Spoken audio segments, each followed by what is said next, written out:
Sénatorial 2013 clash dans les rangs du RDPC à l'extrême nord. Adama Modi s'est violemment pris à Kavaye Guedjibril. Le député RDPC du Mayokani réclame au président de l'Assemblée nationale plus d'actes concrets dus aux 30 années de soutien au parti des Flammes. Et puis, rentrée scolaire 2013, le troisième semestre, c'est reparti pour les élèves, une rentrée sans grève telle qu'annoncée par les instituteurs contractuels. Seule une poignée de grévistes a été dispersée ce jour à Yaoundé. Et puis à l'étranger, Margaret Thatcher n'est plus. L'ex-première ministre britannique a succombé ce jour à un accident vasculo-cérébral. On note que Margaret Thatcher a été première ministre de 1970 à 1990. Voilà pour les titres. À tout de suite pour le développement.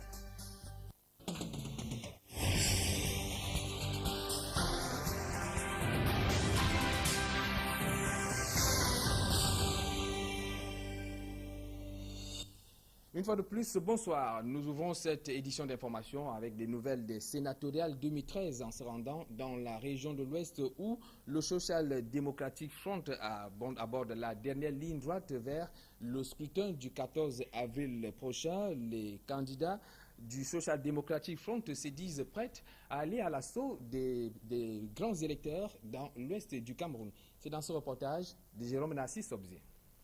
C'est le 1er avril dernier que le Social Democratic Front, le SDF, lançait officiellement sa campagne pour les sénatoriales du 14 avril prochain dans la région de l'Ouest. La ville de Bafoussam avait servi de cadre à cet événement. Il y a noté que le SDF a en face dans cette partie du pays l'UDC de Damou Damjoya. Dans cette région, les cadres du SDF sont optimistes et développent depuis le 1er avril dernier dans les différents départements des stratégies afin d'inverser la tendance politique dans la région, en raflant à défaut de la majorité tous les sièges du Sénat. Je suis déjà très content parce que nous allons compétir. Nous sommes en élection, nous ne pouvons pas encore dire quelle sera l'issue de la compétition, mais les tendances sur le terrain nous font croire que l'issue sera bonne.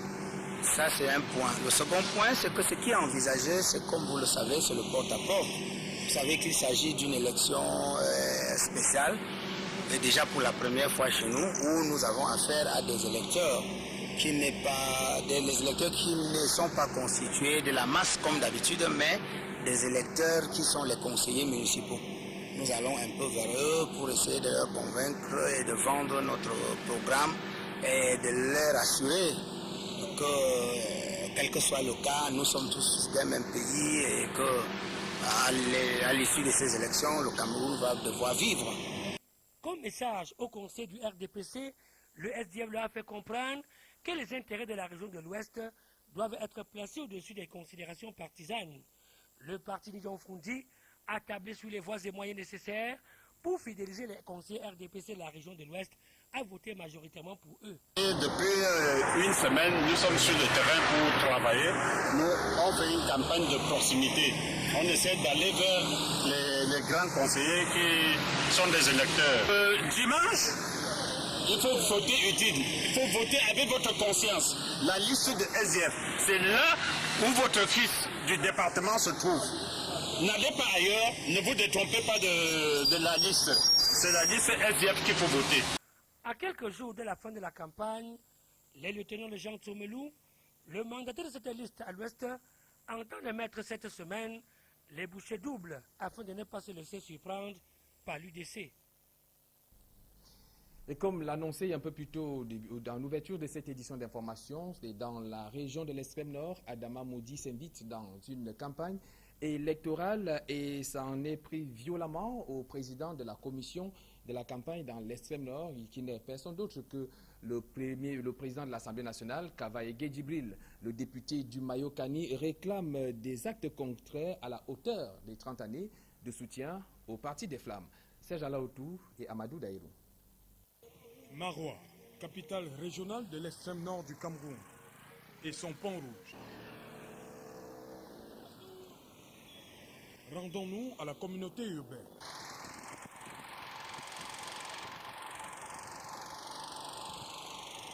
Chemin faisant, Rencontre avec le RDPC. Fief des sénatoriales oblige.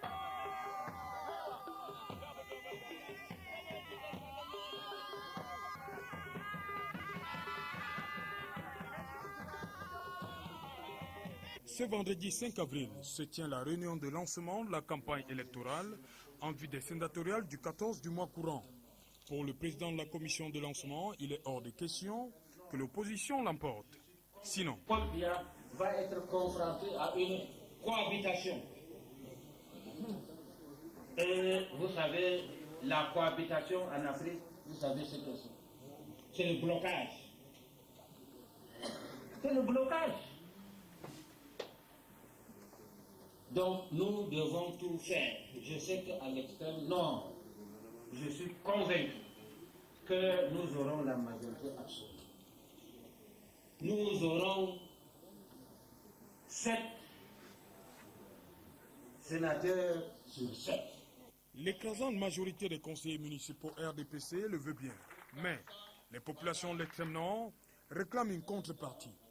Et pour le dire tout haut, 7 ans. Monsieur le Président, ça fait 30 ans que nous sommes là. On dit on supporte le RDPC, le route, même chez vous. Marois, Moura. Il faut faire 3 heures. Moura Kouchili, 4 heures. Qu'est-ce que nous attendons de ce pouvoir? Je vous pose la question. Avant de répondre, vous l'avez reconnu? Peut-être pas.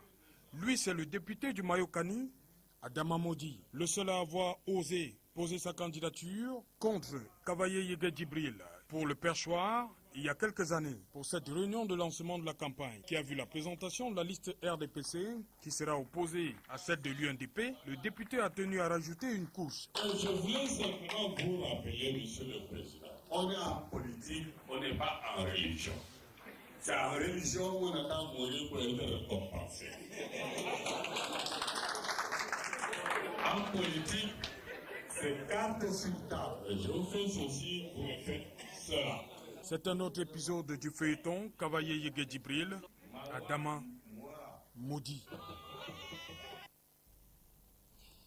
Toujours dans le registre des sénatoriales, le Social Democratic Front s'est dit également prêt à aller à l'assaut de la région du Sud Cameroun, une région que l'on s'est déjà acquise à la cause du RDPC. Eh bien, la mission a été donnée à la tête des listes de changer la donne des suffrages dans la MIFI. Je propose le portrait d'Olivier Léopold Mfeugue Ahanda. Il est la tête des listes du Social Democratic Front dans la région du Sud, un portrait dressé par Roger Takala et Sandine Babou.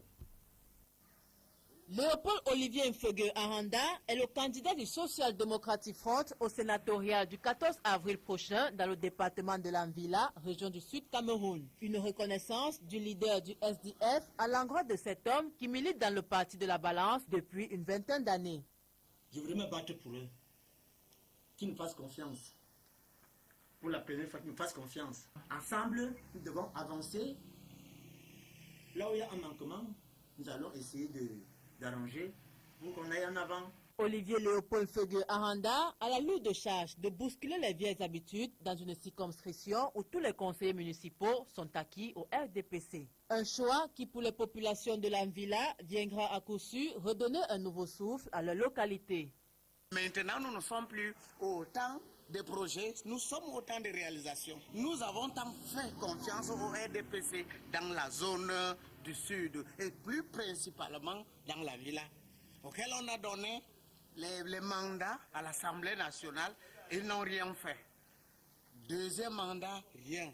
Présidente au RDPC, rien. Membre du comité central, bureau, machin du RDPC, rien. Pourquoi encore lui faire confiance? Convaincu du projet de société du Tchemani John Frundi, ce natif de la région du Sud, âgé de 55 ans, n'est pas un terrain inconnu. Jusqu'à sa désignation comme porte-flambeau du SDF au premier sénatorial de l'histoire du Cameroun, Olivier Léopold Mfeugue Ahanda est le président du SDF dans le département de l'Anvila, poste qu'il occupe depuis 1997.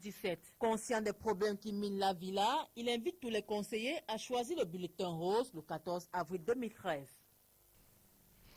Et dans la région du littoral, le Social Democratic Front hors course est donc à l'écoute des mandataires RDPC et UNDP.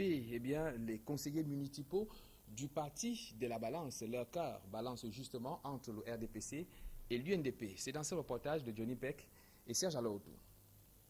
Après la disqualification de sa liste dans la région du littoral, le Social Democratic Front, à travers ses nombreux conseillers municipaux, aura son mot à dire le 14 avril prochain. En attendant, Achila Zemba, conseiller municipal SDF dans le 3e arrondissement de Douala, attend avec impatience les consignes qui viendront de la direction du parti. Le parti a quand même ce qu'on appelle le comité exécutif national, le sommet, qui, à un moment donné, en fonction d'un certain nombre de données politiques, peut quand même donner un certain nombre de consignes. Donc jusqu'ici, on n'a reçu aucune consigne politique et je peux vous dire que j'irai à l'élection le 14 parce que, en tant que conseiller municipal, j'ai obligation d'y aller. À ce propos, John Danley Koumaze, magistrat municipal SDF du 4e arrondissement de Douala, localité où l'exécutif communal est constitué à 100% d'élus du parti de Nidjon Fundi, préfère entretenir le suspense.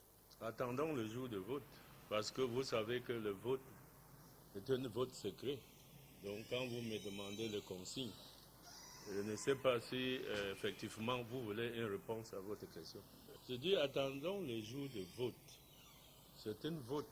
Nous allons voter. Parole de maire. Par contre, Carlos Ngualem, Benjamin des conseillers municipaux du Vouri et élu SDF de Douala 5e, se veut plus pragmatique. Il est toujours dans l'attente de propositions concrètes pour sa région. Il est question de voir si les candidats qui viennent nous voir offrent de meilleures opportunités pour la région du littoral.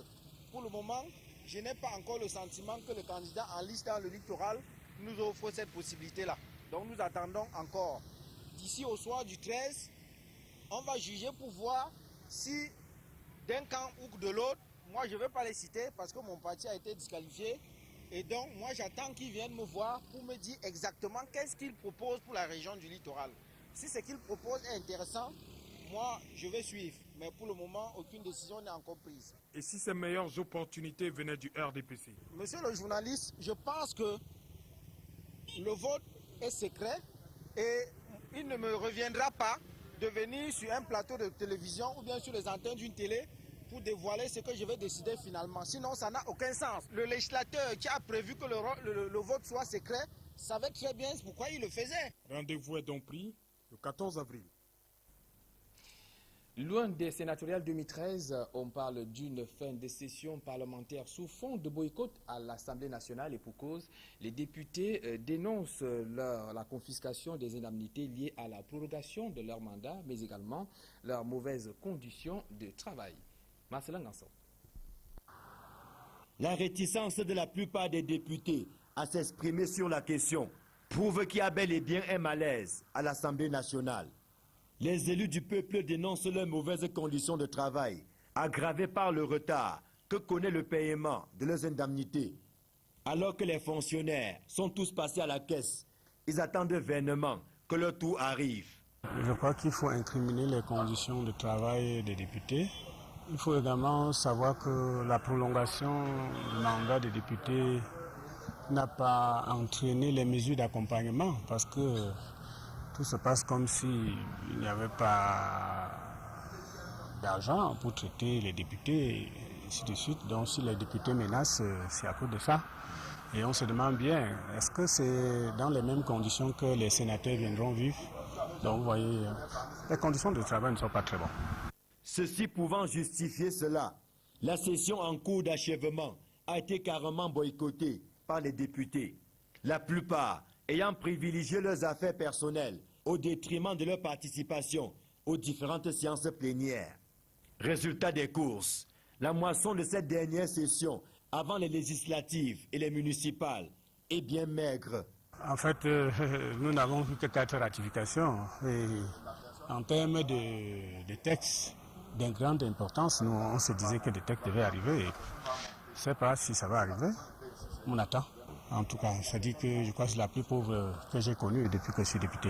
Je crois que si vous avez assisté aux séances plénières de l'autre jour, la salle était pratiquement vide. Donc il n'y a pas d'engouement, il faut le reconnaître. Les députés camerounais se plaignent depuis plusieurs années d'être parmi les moins nantis en Afrique. Le fait qu'ils n'aient pas bénéficié de toutes les attentions ces derniers mois réveille une blessure qui a du mal à se cicatriser. Restons dans la capitale politique du Cameroun. On se rend à Mimboman où les promesses tenues au lendemain des crimes perpétrés dans ce quartier arrivent à petits pas. En dehors de quelques chantiers qui sont en cours, les populations attendent toujours que les autres communautés sociales leur soient octroyées. Mais en revanche, le spectre de la peur s'éloigne peu à peu, comme l'indique ce reportage de Marcelin Ganson. Au quartier Mimboman, seuls les travaux de construction de la route qui longe Don Bosco sont visibles. Ces travaux ont débuté bien avant la montée en puissance des crimes rituels.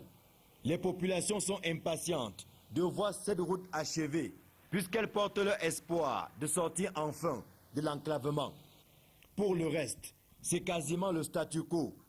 Après la dernière visite du sous-préfet de Yaoundé 4e et du maire de la même entité, rien n'a changé.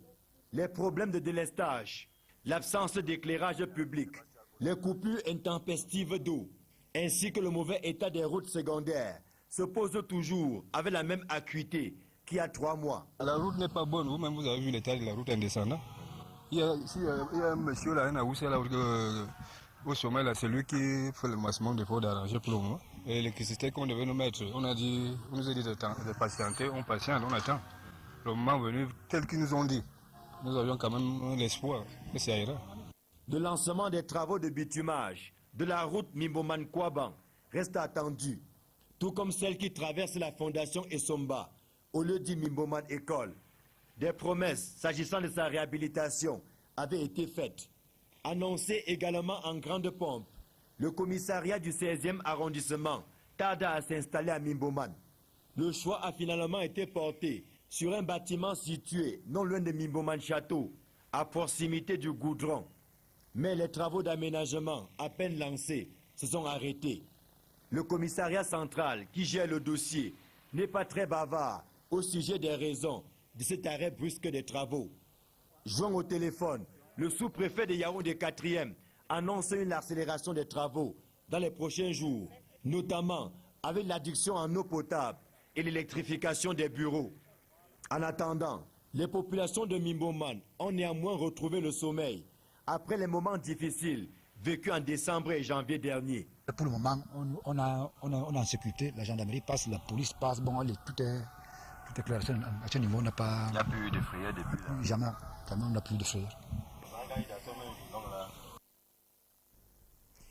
En éducation, les élèves ont repris le chemin des classes ce lundi après les congés de Pâques. C'est la dernière ligne droite qui constitue donc ce 3e trimestre. Fait remarquable le non-respect du mot d'ordre de grève des instituteurs contractuels, notamment à Yaoundé. Certains instituteurs ont bel et bien dispensé les cours, comme on a constaté, à l'école publique de la Cité Verte. Mais certains qui ont quand même tenu à manifester leur mécontentement ont été dispersés par la force de maintien de l'ordre.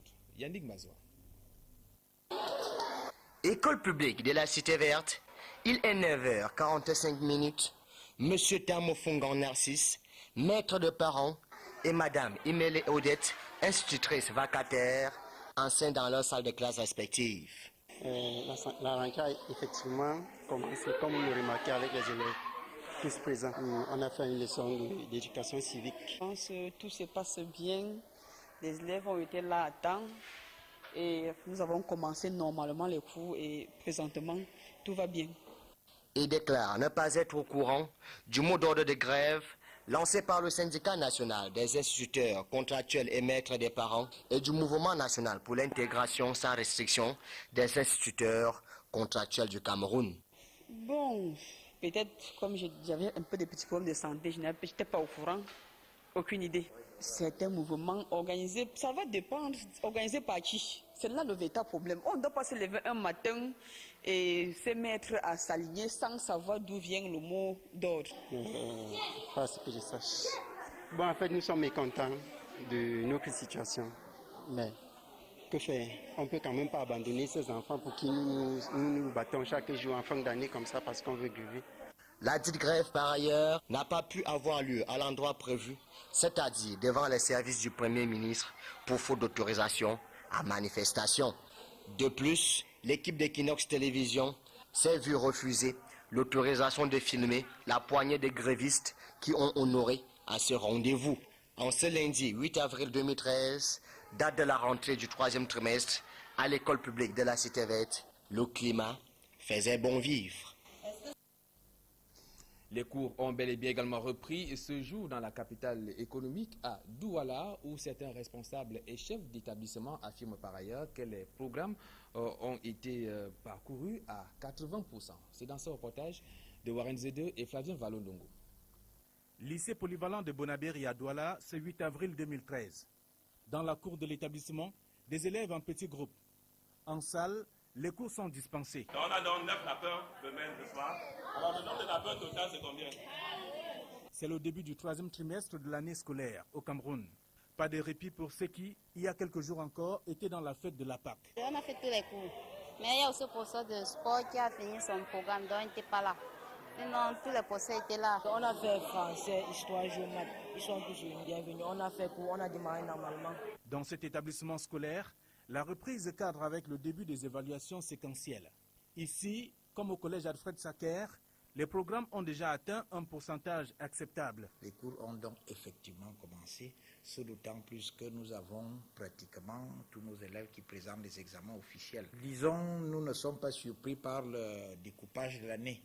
Nous avons ce découpage-là dès la rentrée, ce qui fait qu'à présent, nous avons la certitude que nous allons achever les programmes officiels. En fait, nous sommes déjà à plus de 80%, n'est-ce pas, chaque discipline. Nous avons déjà épluché plus de 80%. Donc, nous avons jusqu'à fin avril pour éplucher tout le programme. Si le premier trimestre a pour rôle l'apprentissage, le second l'évaluation, le troisième, quant à lui, marque la détermination dans une période très réduite, affirment certains observateurs.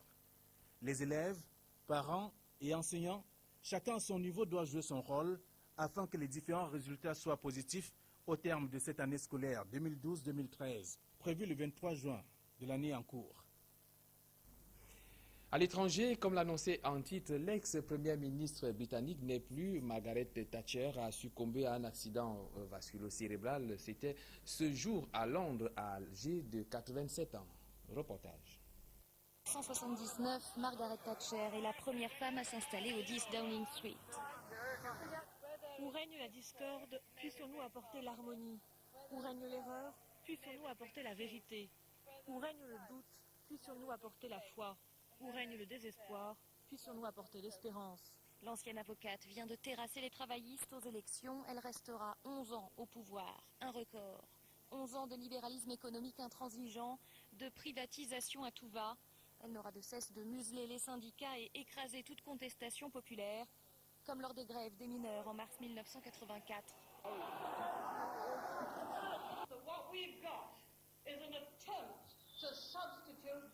Ce qui se passe, c'est une tentative d'imposer la loi du plus fort dans notre pays, et cela n'arrivera pas. Des propos cinglants et un rejet viscéral du compromis, elle devient la dame de fer. Margaret Thatcher cultive les petites économies et une morale sans faille, héritée de son père, un épicier, pasteur méthodiste, qu'il a élevé dans l'austérité, et une certaine idée de son pays. C'est pour en rétablir le prestige qu'elle lance en 1982 la reconquête des îles Malouines. Implacable, accusée de cultiver le secret, elle est bientôt lâchée dans son propre camp et poussée à la démission le 22 novembre 1990. Depuis, elle vivait à Londres. Margaret Thatcher s'était retirée de la scène politique en 2002. On parle de sport à présent et plus précisément de la compétition africaine de football. Des 4 représentants camerounais engagés sur la scène continentale, il y a eu un seul rescapé. C'est Coton Sport de Garoua qui a eu raison hier de son vis-à-vis de la Côte d'Ivoire sur le score de 2-1. Coton Sport obtient ici son ticket pour les 8e de finale, chose qui n'a pas été facile pour l'Union sportive de Douala et la Panthère sportive d'Undé, respectivement engagés en Ligue africaine de football et à la Coupe de la CAF. Le point de la représentativité du Cameroun dans cette compétition avec Jean-Paul Chuniat. En compétition africaine, 2 représentants du Cameroun sont tombés pour ne plus se relever. Le champion 2012, Union de Douala, n'a pas pu se qualifier pour les 8e de finale de la Ligue des Champions, malgré sa victoire d'1-0 sur le Fils de Rabat. but inscrit à la 38e minute par son capitaine Gustave Mundi.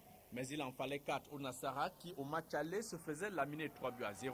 L'Union de Douala a donc fait ses adieux à la Ligue des Champions, contrairement à Coton Sport de Garoua qui poursuit son aventure après sa victoire 2-1 sur la FAD Djekanou de Côte d'Ivoire. Les cotonculteurs ont simplement confirmé leur suprématie du match aller remporté sur le score étriqué d'1-0 à Abidjan il y a 2 semaines. En Coupe de la CAF, Panthère Dundee n'a pas fait mieux qu'une humiliante défaite à domicile face à l'USM Alger, battu 3-2. Les visiteurs ont même mené 3-0 avant de voir le Fauve Dundee réduire le score dans les ultimes minutes du temps additionnel de la partie. Score final 4-2 sur l'ensemble des 2 rencontres, à savoir qu'à l'aller, Panthère Dundee avait perdu 0 but contre 1. Bilan global des 4 ambassadeurs camerounais engagés sur la scène continentale cette saison. Unisport du Honkam éliminé au tour préliminaire de la Coupe de la CAF par l'Union sportive Bougouni du Mali. Panthère Dundee bouté hors jeu par l'USM Alger en 16e de finale. En Ligue des Champions, Union de Douala et son recrutement triple XXL échouent au même cap des 16e de finale. Unique rescapé dans la course, Coton Sport de Garoua qui croise l'AC Djoliba du Mali en 8e de finale. Que pourra donc l'unique représentant camerounais au moment où les clubs maliens semblent être les bêtes noires des équipes camerounaises? Josué Ansi. Notons que sur le plan local, il y a eu quelques rencontres partielles de la 7e journée de l'Elite One. Voici les résultats obtenus. Ndjalakwan Sport Academy 1, Asodoa 2, Tonnerre Kalara Club 2, Fouvoul Club de Baham 1, New Star et Unisport se sont séparés 2-2, 0 but partout. Et cet après-midi, Renaissance d'Ongoumou a eu raison de Douala Aliki Club sur ses propres installations sur le score de 3-1. Mesdames, Messieurs, c'est ici que nous mettons un terme à cette édition d'information retrouvée juste après le journal spécial Sénat, Fénelon Maobsen et ses invités. Quant à moi, je vous donne rendez-vous demain à la même heure.